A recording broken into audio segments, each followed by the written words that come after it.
ഇദ്ദേഹത്തിൻ്റെ വാഹനം ഒന്ന് നമുക്ക് കണ്ടാലോ? ഇദ്ദേഹം യാത്ര ചെയ്യുന്നത് കേരള മോട്ടോർ വകുപ്പിൽ നിന്ന് വലിയ ഒരു യുദ്ധം ചെയ്തു. നമസ്കാരം, ഞാൻ ലാലുമലയിൽ. കഴിഞ്ഞ ദിവസം ഹൃദയസ്പർശിയായ ഒരു ചടങ്ങിൽ പങ്കെടുക്കാൻ എനിക്ക് സാധിച്ചു.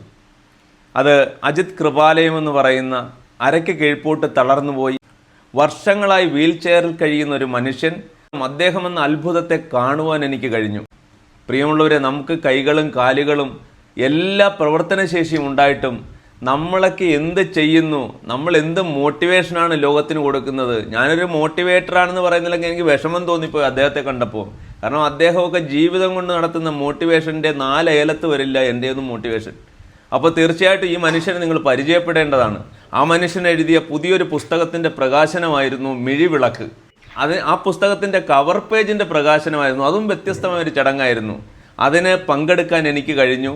ആ കവർ പേജിൻ്റെ പ്രകാശന കർമ്മം നിർവഹിക്കാൻ അയോഗ്യനായ എന്നെ അദ്ദേഹം ക്ഷണിച്ചു. തീർച്ചയായിട്ടും അദ്ദേഹത്തിൻ്റെ വിശേഷങ്ങൾ നമുക്ക് അദ്ദേഹത്തിൻ്റെ വിശേഷങ്ങളിലേക്ക് പോകാം. 18 വയസ്സിന് ശേഷമാണ് അദ്ദേഹം എഴുത്തും വായനയും പഠിച്ചത്.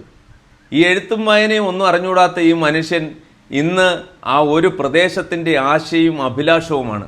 നമ്മുടെ ഒന്നും ജീവിതത്തിൽ വീഴ്ചയിൽ നിന്നും വീൽ ചെയറിലേക്കുള്ള ദൂരം ഒട്ടും അകലെയല്ല എന്ന് നമ്മളെ ബോധ്യപ്പെടുത്തുന്ന ഈ ജീവിതത്തേക്ക് നമ്മൾ കണ്ടാൽ നമ്മളെ ഈശ്വരനെ കുത്തിയിരുന്ന് സ്തുതിക്കാൻ തോന്നുന്ന നമ്മുടെ ഈ ജീവിതത്തിന് നന്ദി പറയാനുള്ള ഒരു അവസരമാണ് ഇവരെയൊക്കെ കാണാൻ കഴിയുക എന്നുള്ളത്.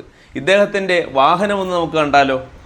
ഇദ്ദേഹം യാത്ര ചെയ്യുന്നത് കേരള മോട്ടോർ വാഹന വകുപ്പിൻ്റെ സൗമനസ്യം നിറഞ്ഞ ഇതുപോലെയുള്ള മനുഷ്യരുള്ള ദയവിൻ്റെ ബാക്കിപത്രമാണ് അദ്ദേഹത്തിന് കിട്ടിയ ലൈസൻസും ആ വണ്ടി ഓൾട്രേഷൻ ചെയ്യാനുള്ള അധികാരവും. അങ്ങനെ നോക്കൂ, ഈ വണ്ടിയുടെ ഡിസൈനിങ് നോക്കൂ. ഈ മനുഷ്യന് ഡയറക്റ്റ് ഈ വണ്ടിയിലേക്ക് ഈ വീൽ ചെയറിൽ നിന്ന് നേരെ സ്റ്റിയറിംഗിലേക്ക് ചെല്ലാം. സ്റ്റിയറിംഗിലേക്ക് ചെന്ന് ആ സീറ്റ് അവിടെ ഉറപ്പിച്ച് ഓടിച്ചു പോകാം.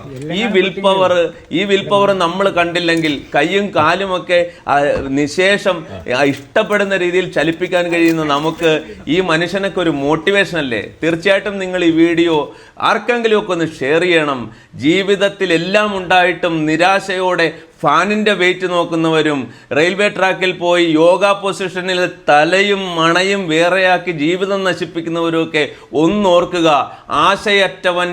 ആശയറ്റ നിരാശയുടെ പടുകുഴിയിൽ വീണുപോകാമായിരുന്ന അജിത് കൃപാലയത്തെ പോലുള്ളവർ നമ്മളെ നാണിപ്പിക്കുകയാണ് പ്രിയപ്പെട്ടവരെ. അതുകൊണ്ട് തീർച്ചയായും ഈ വീഡിയോ നിങ്ങൾ നിങ്ങളുടെ സഹോദരങ്ങൾക്കും നിങ്ങളുടെ കൂട്ടുകാർക്കും ഒക്കെ ഒന്ന് ഷെയർ ചെയ്യൂ. ഇങ്ങനെയും ഒരു ജീവിതങ്ങളുണ്ട്, ഇങ്ങനെയും ജീവിക്കാനാകും. അസൂയപ്പെടുത്തിക്കൊണ്ടല്ല, അത്ഭുതപ്പെടുത്തിക്കൊണ്ട് ജീവിക്കാനാകുമെന്ന് നമ്മളെ പഠിപ്പിക്കുന്ന ഇവരെ പോലുള്ളവരെയൊക്കെ നമ്മൾ പ്രോത്സാഹിപ്പിക്കണം. അദ്ദേഹത്തിൻ്റെ മിഴിവിളക്കെന്ന പുസ്തകം കേരളത്തിലുടനീളം ഏത് പുസ്തകശാലയിൽ ഉണ്ടെങ്കിലും നിങ്ങൾ തിരക്കി ആ പുസ്തകശാലയിലേക്ക് ഈ പുസ്തകം എത്തിച്ചുകൊണ്ട് ഇദ്ദേഹത്തിൻ്റെ ജീവിതാനുഭവങ്ങൾ നമുക്ക് ഒരു മുതൽക്കൂട്ടാവട്ടെ. ഈശ്വരൻ ഇതുപോലുള്ളവരെയൊക്കെ നമ്മുടെ മുന്നിൽ കാണിച്ചു തരുന്നത് ഇങ്ങനെ ഒരു ജീവിതത്തിലും പ്രതീക്ഷയോടെ പ്രത്യാശയോടെ അപരന് നന്മ ചെയ്യുന്ന ജീവിതത്തിൻ്റെ ഉടമയാകാൻ കഴിയും. ആശുപത്രിയിൽ ബ്ലഡ് ആവശ്യമാണെങ്കിൽ ആലപ്പുഴ മെഡിക്കൽ കോളേജിൽ മറ്റൊരു പേരില്ല.